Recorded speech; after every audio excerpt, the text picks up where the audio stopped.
Nagkabit tayo ng ano, ng fiber cord. Ito. Tapos sinukat na natin to. Yan, BMS natin dito. Tapos nilagyan na natin ng fiber tape, fiber glass tape, para hindi na siya gumalaw.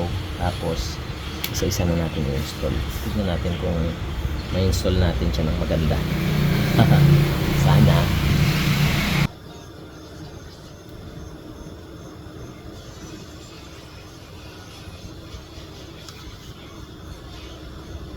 Fast forward natin para mabilis habang fast forward yan. Magkukwento na lang muna tayo kung bakit tayo napunta dito sa ganitong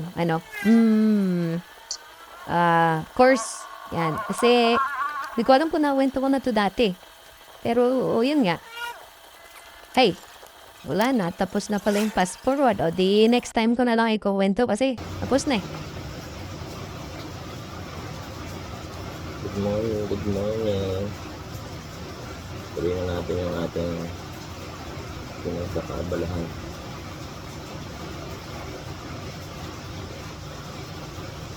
Ulan na umaga.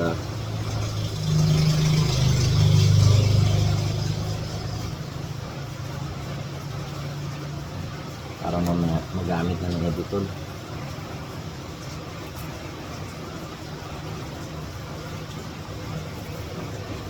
Araw-araw nakabot siya yun, magdalit sundot ng mga anak mo. 6 na biyahe araw-araw. Ano kalakas sa gas yun.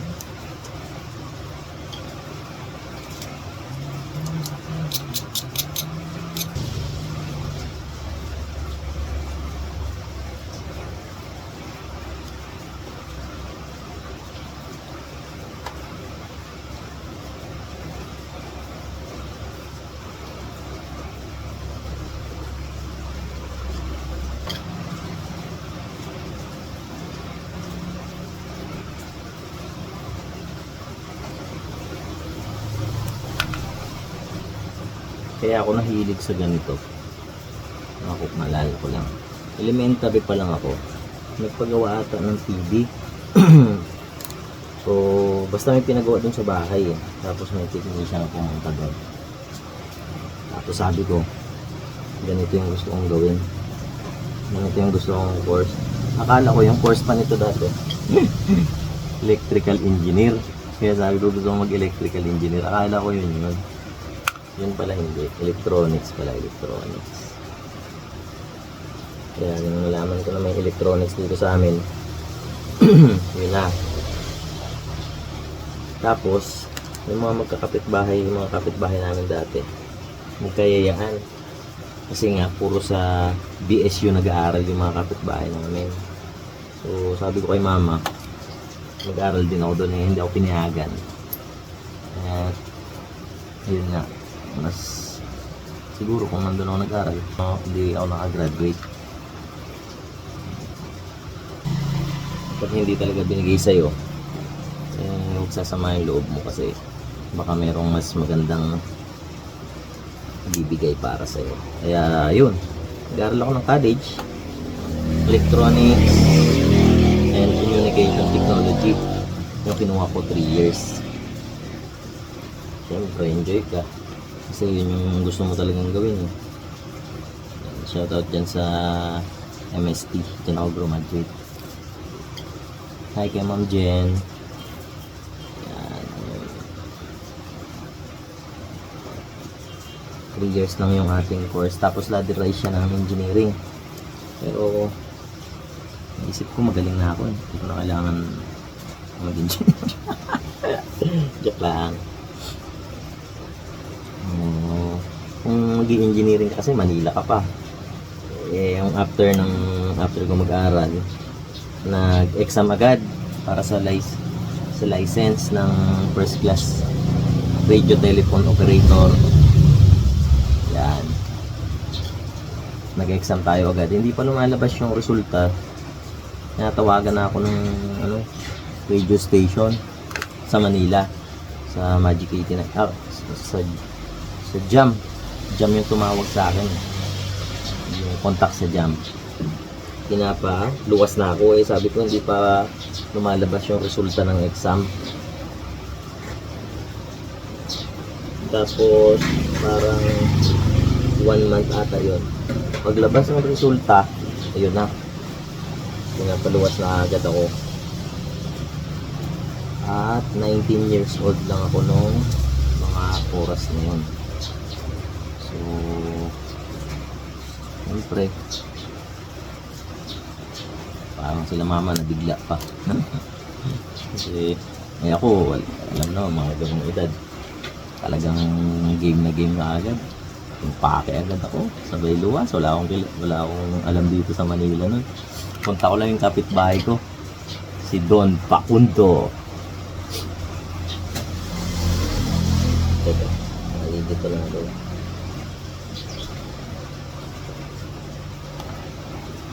Yan, siya yung nag-assist sa akin dun. Basta sabi niya, sumakay ka ng bus, ganito. Tapos lipat ka sa ganito, baba sa ganito, baba ka sa Bonnie MRT. Tapos ang cellphone na lang nadala ko noon ay 5110. Siyempre sa mama, kabang ka ba, first time mo mag-Manila.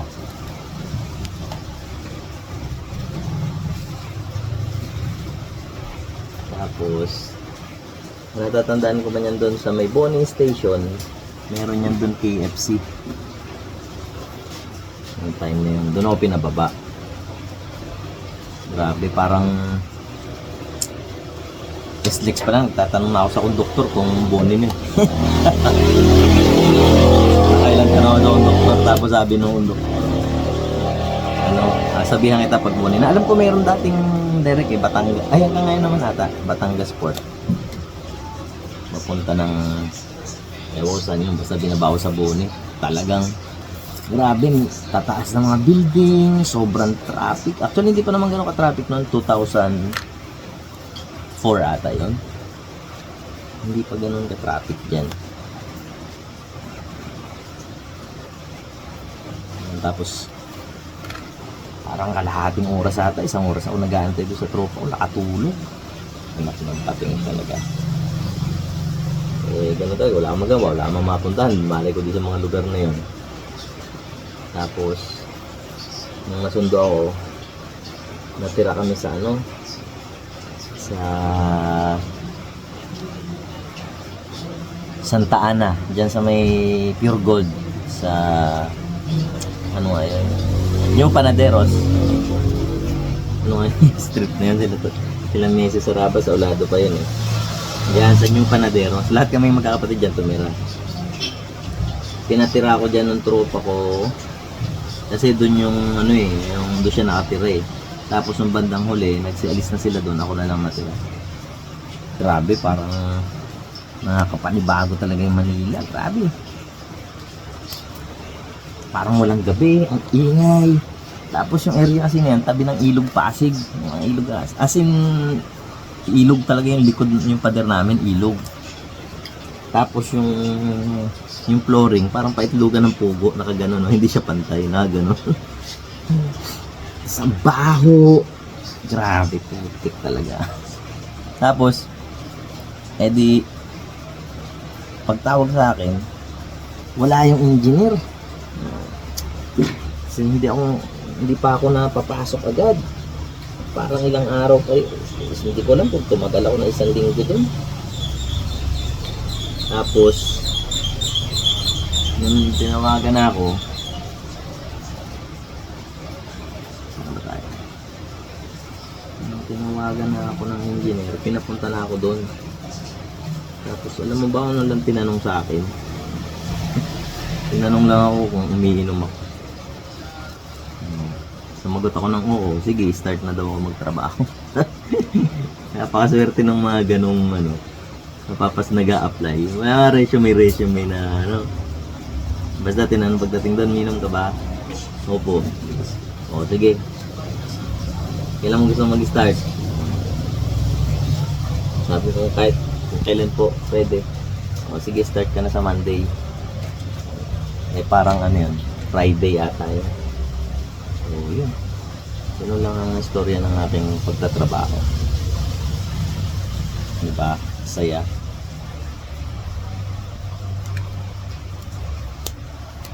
Tapos, siyempre, start mo ng trabaho. Ako yung pinakabata doon, ako yung pinakamaliit.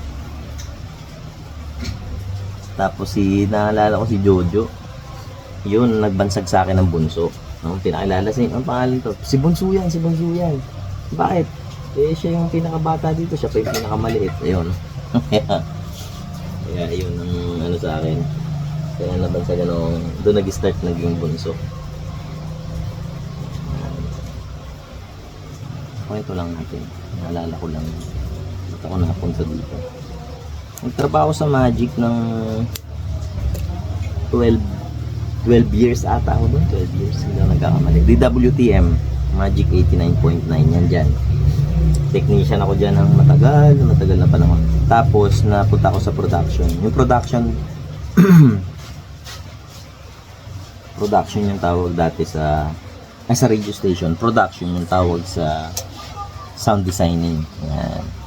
Production. Di ko alam bakit yun. Tapos, nung inalok ako maging production. Unang alok sa akin production, tinanggihan ko kasi hindi ko naman sabi ko, wala naman ako alam, tuturuan daw ako. Si Boss Carlo, si Boss Ninong yun. Tinanggihan ko yun una. Tapos, yun, nag-train siya, may tinrain siya. Tapos, may tinrain ulit na iba. Dalawa yung dumaan pa bago inalok ulit eh. Ang dating production kasi, si Ryan ata. Si Ryan na Rojas. Tapos,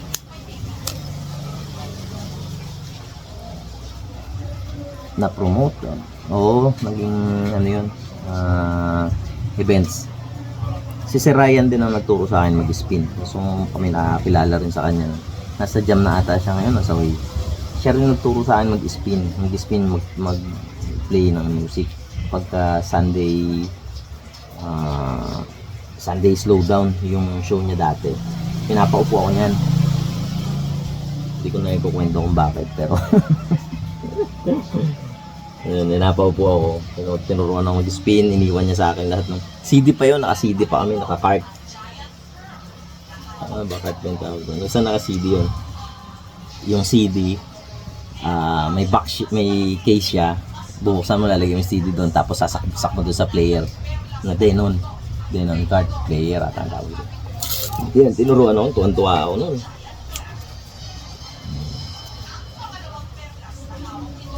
Shoutout kay Ma'am Ponsi. Si Ma'am Ponsi yung events dati, napalitan ni Sir Ryan nung umalis si Ma'am Ponsi. Tinuruan ako ni Sir Ryan mag-spin. Kaya kahit minsan, pag Sunday, wala akong pasok. Pumapasok ako para mag-spin. Kasi nakakatuwa eh. Tapos yun nga, nagkaroon ng mga nangyari. Napunta tayo sa production. Nandun na nag-start. Kung ba't ako natuto mag-edit. Tapos,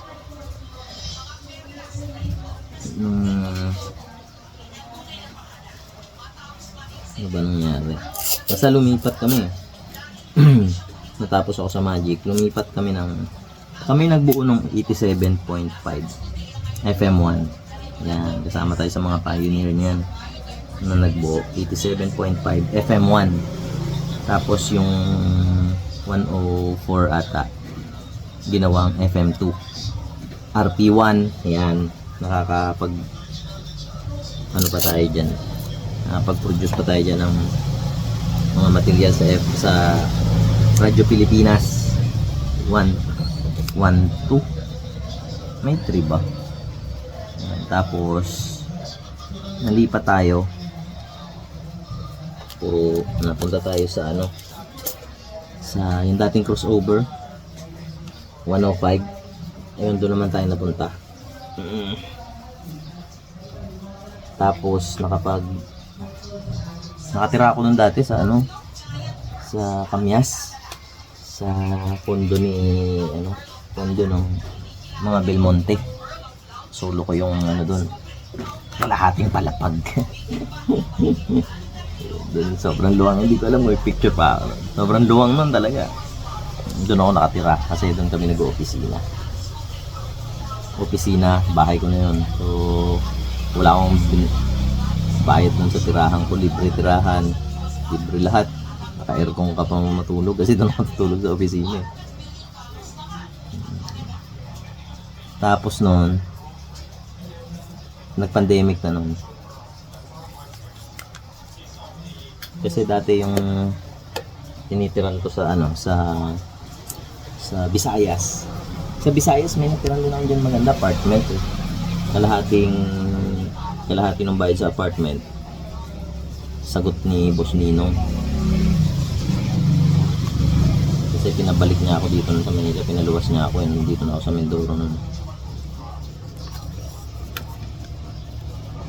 Tapos, ano pa ba nangyari nun? Nung nag-pandemic na, nung kumalma yung pandemic, masagsaga ng pandemic, isang taon after ng pandemic, nagpaalam na ako kay boss. Inopera na ako ni Harabas. Nag-usap kami. Tapos, nung unang offer ni Harabas, parang sabi ko, sige mga isang taon pa. Hindi, yun usapan namin. Tapos after ilang days, tumawag ulit.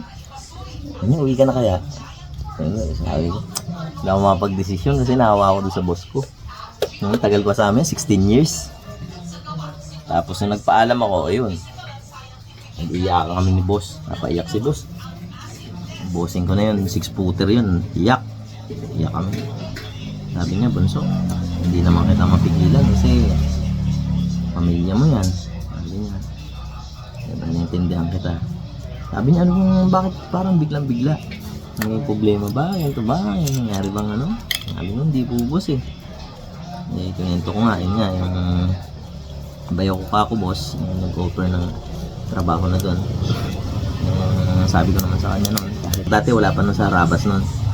Sabi ko, meron lang ako ng 10K na trabaho dito sa probinsya. Uwi na ako para kasama yung pamilya ko. Sa panahon nun, ang hirap talaga dito. Hindi ko alam kung may ganun sweldo. Actually, hindi ako nakapagtrabaho talaga dito sa amin eh. Tapos, ayun, sinabi ko na gano'n nga. Sabayaw ko. Lang, parang 10 days lang, uwi ako agad. Dala ko lahat ng gamit ko, kalahating, may door to door kasi ng jeep na malaki. Kalahati nun, sound system ko tsaka gamit. Parang 10K ba inabot ng pa-transfer ko. So yun, doon na nag-start kung ba tayo nakauwi dito. Kaya nag-everyday vlog na yung Harabas ng time na yun. Parang ilang years na ba? 5 years na? 6 years na nandito ko.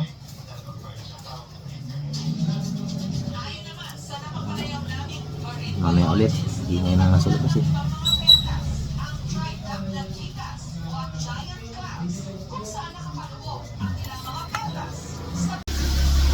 At ayun na, nakaligo rin tayo sa wakas at nandito na yung ating import. Hinintay na yung kanyang battery. Ayan. Hindi ko ma-open kanina. Ayaw ma-detect sa cellphone ko kasi may Bluetooth to. Hindi ma-activate. Yung pala, minsan sa cellphone hindi gumagana. Kaya dumating siya. Tinesting namin sa cellphone niya. So ito na ngayon. Kaso, tulog pa yung BMS. Ayan. So, meron siya 65.91 volts. Meron siya isa sa cell 4 3.288. Kaso naka-off pa lahat. Ayan o. So, titignan na naman natin kung paano natin mahiyon to. Utay-utay talaga eh. So, ayan yung battery natin. Hindi natin mabalot. Once na wala pa kasing voltahe na lumalabas dun sa Yun! Sa wakas. Napagana rin ang hinayupak. Ayun o. Oh. Meron na tayong 65.9 volts. Kung ako lang pala dito, hindi ko talaga mapapagana kahit anong gawin ko. Kasi, ang iisipin ko, ayaw tumawid ng voltahe dun sa BMS. Baka may tama yung BMS. Kasi kachat ko din yung seller. Sabi niya, tinanong niya ako ano yung mga ginawa ko. Tinignan niya, tinicheck ko may mga losses. Sabi ko wala. Kasi lahat nakahinang. Tapos, eto, chinek ko lahat yan. Okay lahat yan. Tama ang voltahe, pataas na pataas by 3 volts, point something, 3.2. Di okay. Ito kasi extra to para sa 24 hanggang pwede kasi ito hanggang 72. Ba't ba hindi namin naisip na mag 72 volts ay apat na lang yung idadagdag? Ay hindi pala apat. Dami rin. Ano pa?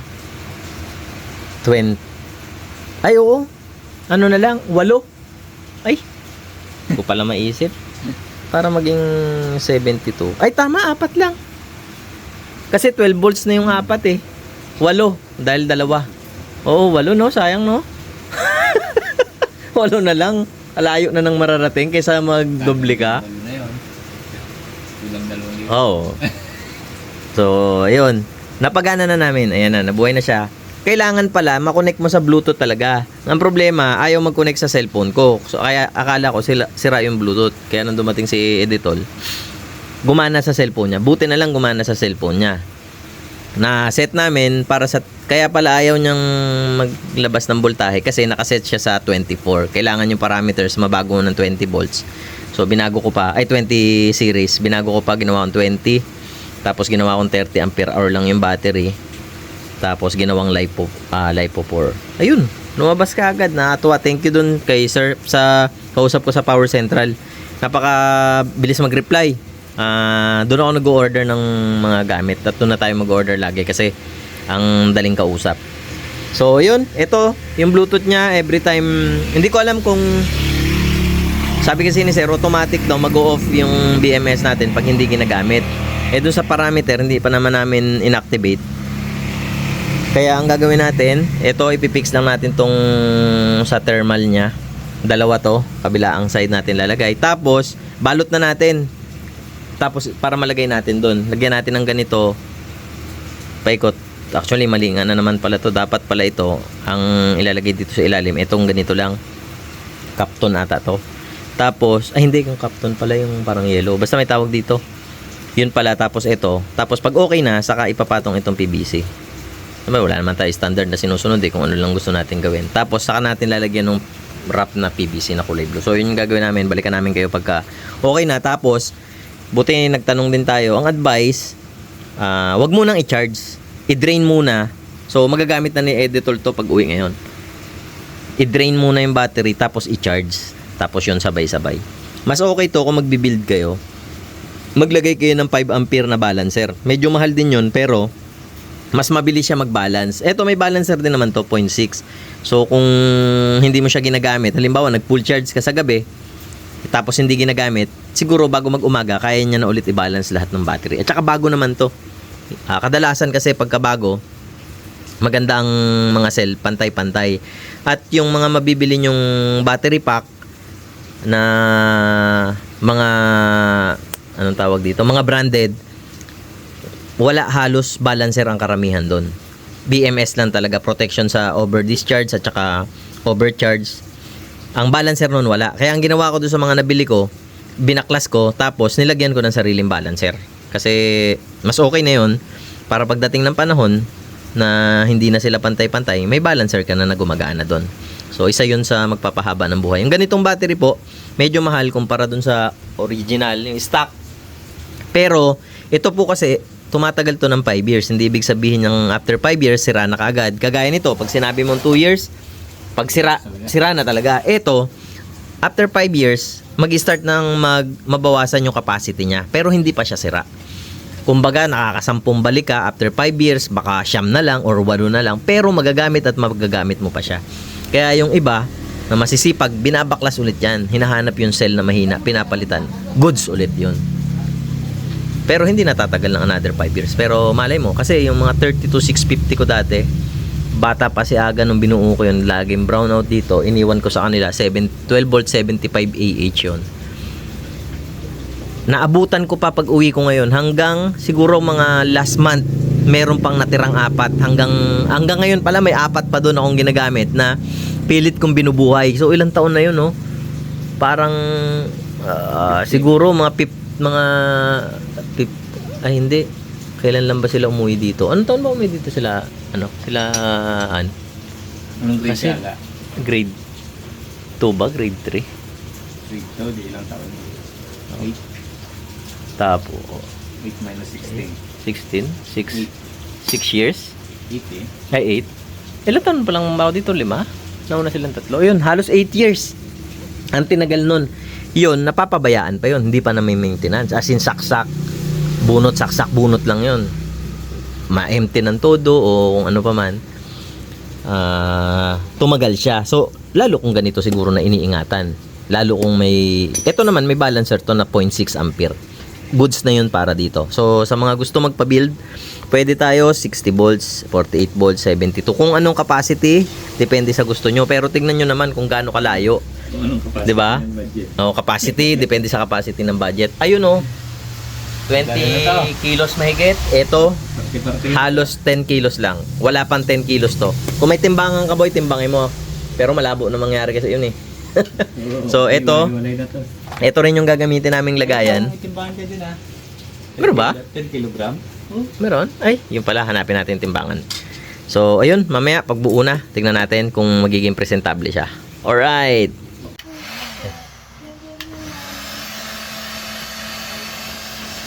Oh, 500 watts, eh? Tama ba, pantay? Sa akin na.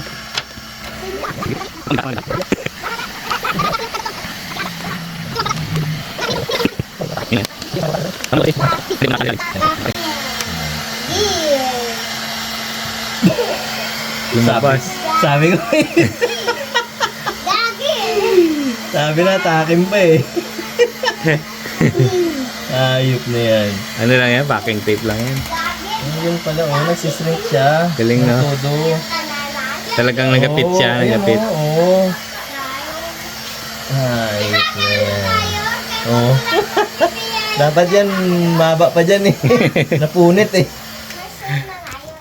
Oh, ganda na ng fitting nyo, nagilid. Hindi napabuhatin.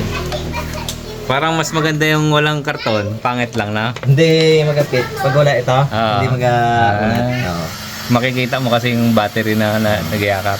Oo. May nagawa na akong ganun eh. Hindi siya pantay. Sayaw eh. Mali kasi yung ano ko eh. Ito oh. Dapat pala BMS na bago yung ibabaw. Eh pag dinoble natin, magakupit na siya na gano'n. Aha, ayop na yan. Ayop po to. Hindi magpasok ang dubin dyan. Mahalang ano ito pala. Ano order? Mahalang ano heater eh. Yun oh. Oh. Silyado. At least alam na natin. So yun na. Teka, meron pa tayo. Umahaba to dito, no? Dito siya mag-saklob. Oo. Siyempre, lagyan natin ng brand natin. Black Yeti. Kalaban ng Blue Yeti yan eh. Black Yeti. Okay. Dapat may ano na lang. Sa susunod, lagyan natin ng ano yan, warranty Yung pusa na itim na nagatalon. magkatae. Panther. Everyday lagay. Every night dapat yun. Hindi, pang power station to eh. Kaya yung sa Blue Yeti to. Yan, Black Yeti to, Blue Yeti. Yan. Putik. Ganda. Oh, diba? Next, Ba't parang itong nag-zoom power in, station zoom out? natin. Naka-auto, ano siguro yan? Auto zoom. Okay. So, yun na. At ito, yung kanyang switch sa Bluetooth. Kasi nag-off to. Bakit po? Ayan, mamaya ulit. Dami na istorbo eh. Yun o. Apakaangas. LSC. Okay, kapitan natin. Dala ko sa bahay. Ayan na, isasara na. Ay, sara mo na. Yun o. Voltmeter na lang ang kulang at walang Charger. Charger. Testing mo. Ito. Kung nag-ano, untog. Mhm. Baligtad. Alin ang baligtad? Tingnan mo kung hindi pipilipit. Tingnan mo. Hindi naman. Hindi mo pala talaga ang ba? Okay na sana eh. Ay, sure. Ito ay eject button. Ayan, namamonitor naman. Huwag mo ano nan, baka hindi magandar. Testing natin ni Charge. Oh, I-testing lang natin yung charger kung gagana siya. Okay, charger. Charging. Yun. Tignan mo sa app. Ayan oh, mandar na.